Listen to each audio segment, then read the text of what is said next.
The First World, a D&D creation and adventure story. The First World wasn't just any plane of existence, it was the place to be. The OG material plane, the blueprint for every other campaign setting. And who do we have to thank for it?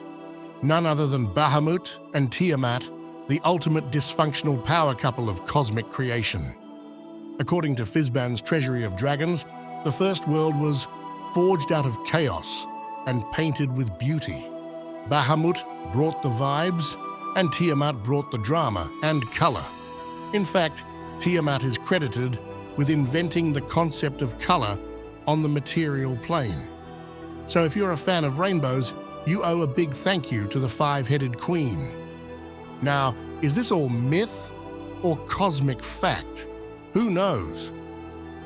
But we can confidently speculate that the chaos in the elegy of the First World refers to the elemental chaos, a swirling mess of primal forces. Add to that the Bard class's juicy lore about the Song of Creation.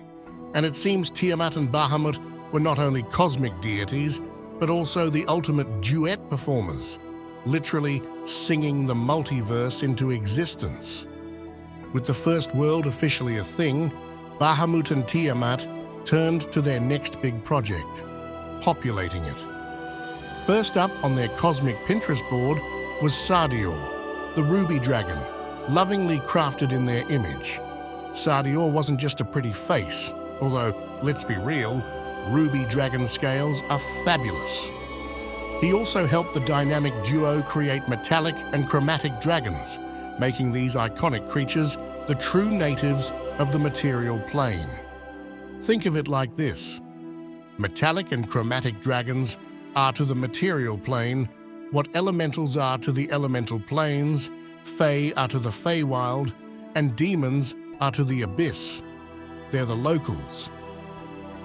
And if you're wondering about all those poetic references to breath and singing in the elegy of the First World, it's a nod to the Song of Creation, Bahamut and Tiamat's cosmic mixtape that turned elemental chaos into the First World. Now let's zoom in on the First World's earliest residents. Picture it, a vast, untamed realm bursting with raw elemental magic. It wasn't exactly crowded, but there were some big players strutting or flying or slithering around.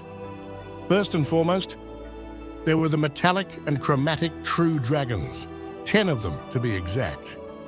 These majestic big shots were basically the royalty of the First World, each embodying the pure essence of their kind.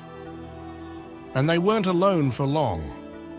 Thanks to some spicy lore about moonstone dragons, we can guess that the Shadowfell and Feywild already existed, likely as sidekicks to the material plane's creation. That means shadow dragons were probably crashing the party from day one, because what's a perfect world without a hint of existential dread, right? But wait, there's more. Early inhabitants likely included a roll call of dragonkind, like wyverns, pseudo-dragons, and even the mighty dragon turtles, because what's a first world without a giant snapping sea beast? Toss in some elementals, a sprinkling of fae, and even a few sorrowful Shadowfell nasties like Sorrow's Worn or Shadowspawn.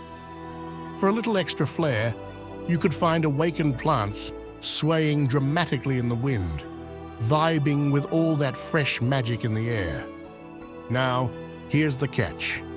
Anything made by other gods, humans, halflings, dwarves, elves, orcs, you name it, wasn't around yet.